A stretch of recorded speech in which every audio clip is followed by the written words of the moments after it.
Bem-vindos a mais um programa. O tema de hoje é a divulgação científica na universidade.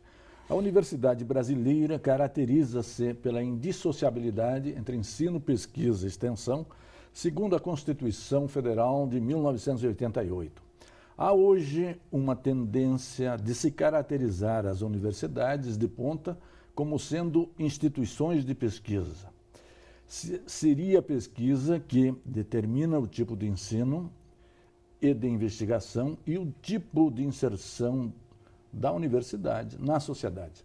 Neste programa, nós vamos explorar a relação entre produção e divulgação do conhecimento.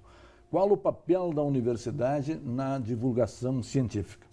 E a nossa convidada é a professora da Universidade Federal, Silvânia Souza do Nascimento, que tem se ocupado no ensino e na pesquisa exatamente deste tema. Bem-vindo, professor. É um grande prazer tê-la aqui, né? É um grande prazer estar aqui com você mais uma vez, Domingos. Obrigado. Por que a universidade se preocupa pouco com a divulgação do conhecimento científico? Como você bem colocou, a Universidade Brasileira ela foi construída nesse tripé pesquisa, ensino e extensão. Para promover um ensino de qualidade e uma extensão que seja realmente uma resposta às demandas da sociedade, é necessária a investigação. Por isso, o tripé acaba tendo um ponto forte na pesquisa para caracterizar a qualidade desse ensino e dessa extensão. Em que medida hoje a pesquisa desponta exatamente como a principal função da universidade nos países mais desenvolvidos?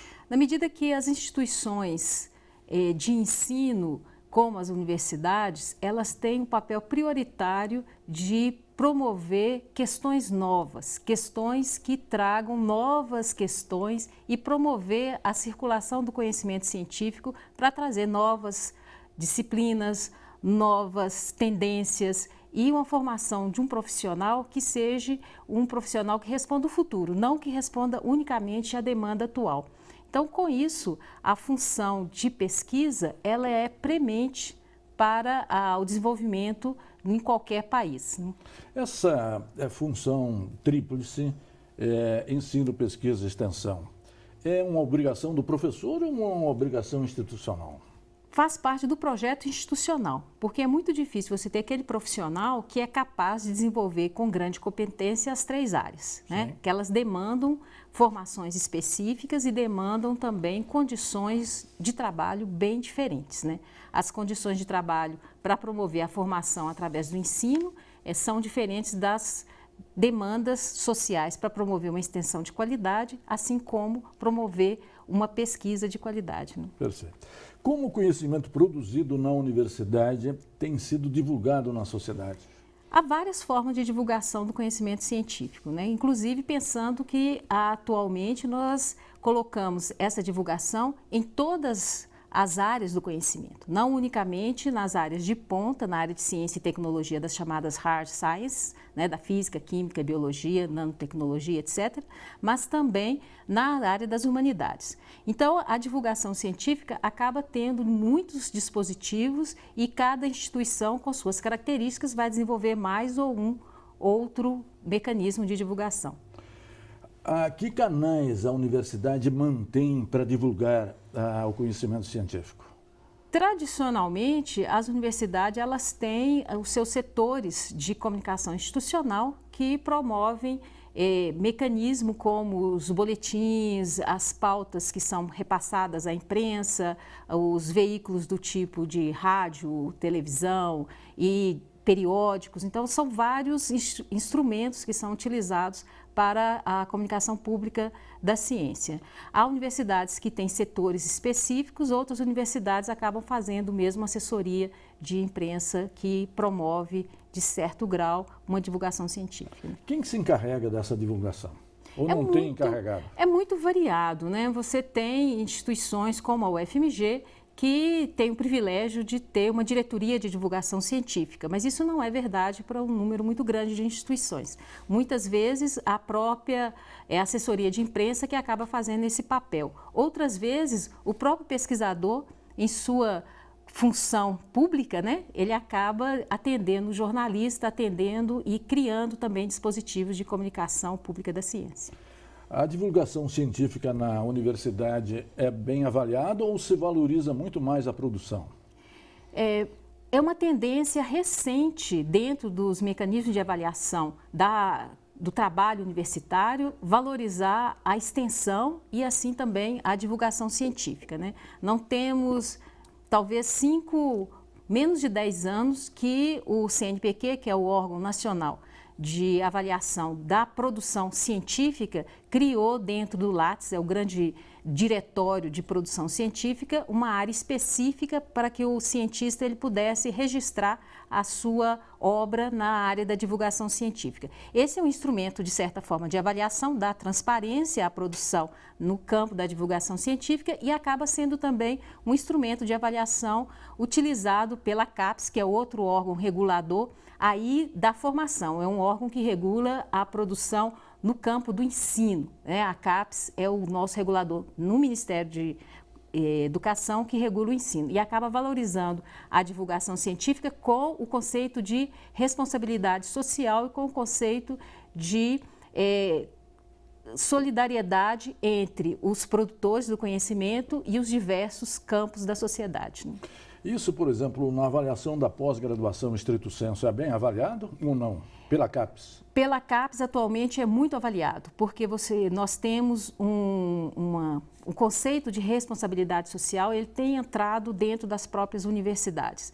Então, você não pode ter um financiamento público da produção do conhecimento se ele não produz uma forma de comunicação para a sociedade, de modo que os programas de pós-graduação estrito sensu, eles são avaliados nesse critério não chamado de divulgação científica, né, porque é um pensamento restrito, mas pensando nessa forma de retribuição, de retorno à sociedade.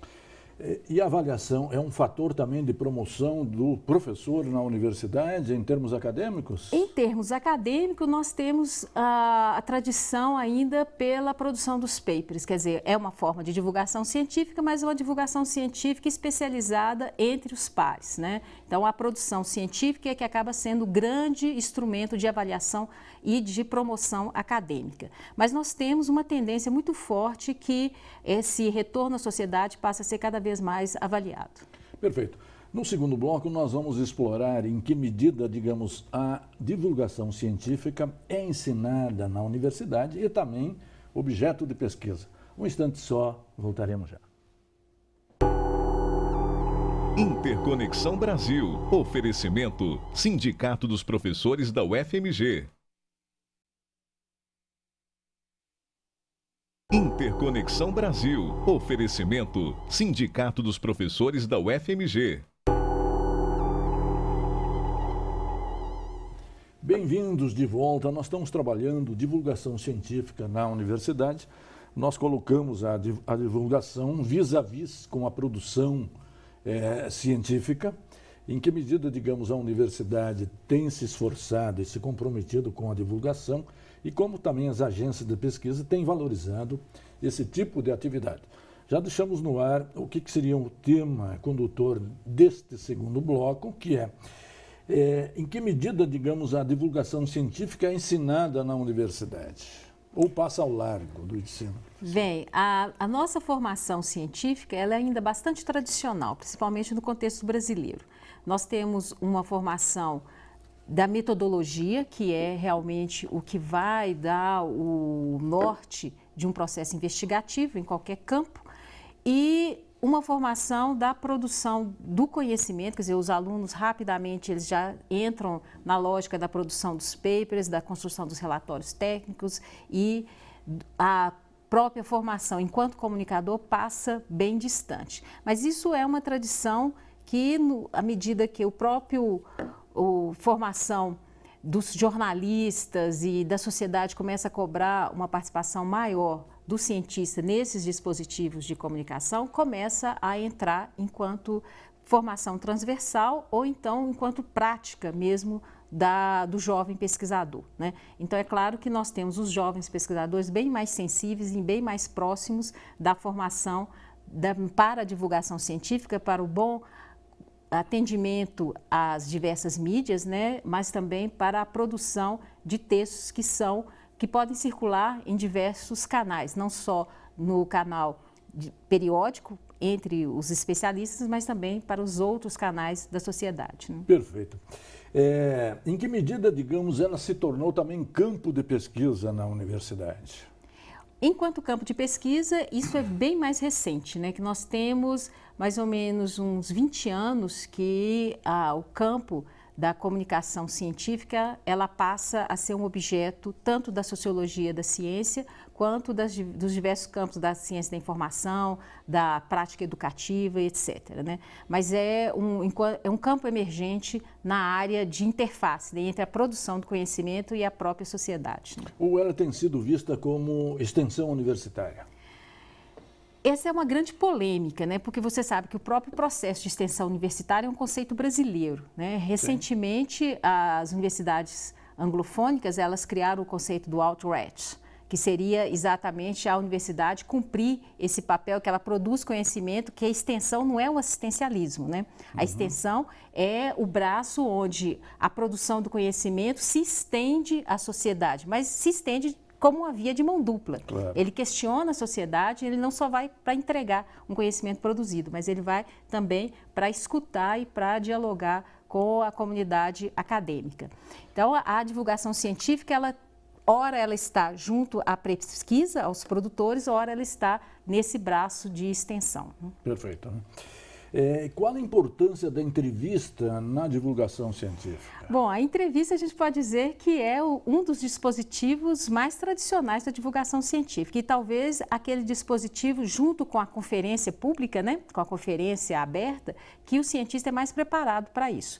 Não significa que o cientista não tenha um grande pavor, né, de enfrentar face-to-face o jornalismo, assim como enfrentar um público que é desconhecido.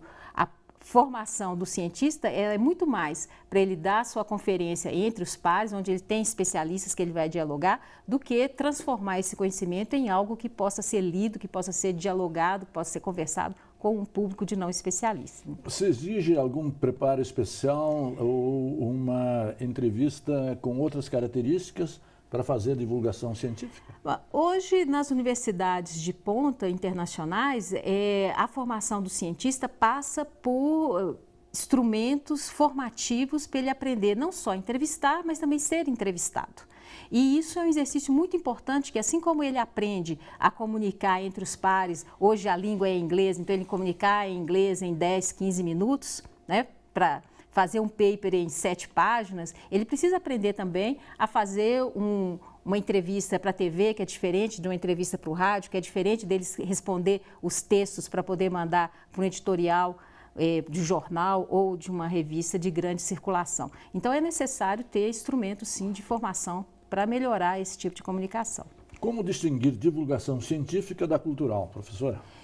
Bom, uma coisa que a gente podia ficar falando horas sobre o próprio conceito de cultura científica, né? Que é um conceito emergente, um conceito que aparece bem datado dentro da comunidade francesa, em particular, e que vai tratar a comunidade científica como uma produtora também de cultura. Então, você pode falar em divulgação cultural e falar que a divulgação científica nada mais é do que você transformar a ciência em um objeto de cultura, porque existe um grupo social importante com características próprias que produz esse conhecimento e que pode transformar também em espetáculo. A gente tem visto a ciência se transformar em espetáculo em vários formas, em vários modos de produção da divulgação científica. Então, a gente pode falar em divulgação cultural. E a divulgação de eventos tem crescido também como um canal de divulgação da ciência? É muito interessante que, se você pega as sociedades pós-industriais, esse conceito de cultura científica é muito mais presente do que nós temos no Brasil. Então, nós temos grandes festivais de ciência público, como a gente tem festivais de cultura, de tradições populares, música, de carnaval, de música, literatura, né? Por exemplo, o Festival de Edimburgo são 5 dias que a cidade de Edimburgo se transforma num grande palco para várias manifestações de cultura científica, onde os cientistas encontram com a sociedade, promovem shows pirotécnicos, mas com novos materiais. É uma forma de sensibilizar os financiadores para aqueles produtos que são produtos de inovação e ligar a produção do conhecimento científico à cultura tecnológica e à cultura de inovação e empreendedorismo. Então, transformar a ciência em espetáculo, em eventos científicos, é uma tradição que deve chegar no Brasil proximamente. Perfeito. No terceiro bloco, nós vamos trabalhar qual a literatura disponível para a divulgação científica e quais as perspectivas de crescimento desse setor dentro e fora da universidade. Um instante só, voltaremos já. Interconexão Brasil. Oferecimento: Sindicato dos Professores da UFMG. Interconexão Brasil. Oferecimento: Sindicato dos Professores da UFMG. Bem-vindos de volta. Nós estamos trabalhando divulgação científica na universidade. Já deixamos no ar o que seria o tema desse terceiro bloco, perdão, que é exatamente, há uma literatura disponível e grande que trata da divulgação científica? Bom, como eu coloquei, a divulgação científica é um tema emergente, né, enquanto campo de pesquisa. Por isso mesmo, nós temos uma literatura especializada ainda bem restrita, principalmente em português. A literatura mais ampla, que é a literatura francesa, porque tanto no Quebec quanto na França foram países onde a sociologia da ciência ela avançou rapidamente, desde Bachelard já começaram a se preocupar com esses efeitos da comunicação pública da ciência, então nós temos uma literatura mais ampla. Os países anglofônicos, principalmente a Inglaterra, os Estados Unidos, têm uma literatura grande também na área, principalmente quando analisam dispositivos de divulgação científica nos espaços museais, é onde a gente acha uma literatura mais ampla. Mas tem muita coisa sendo produzida no Brasil, né? Recentemente nós tivemos alguns lançamentos e há muitas editoras que estão preocupadas com essa temática. Perfeito. Divulgar ciência é uma função interna ou externa da universidade?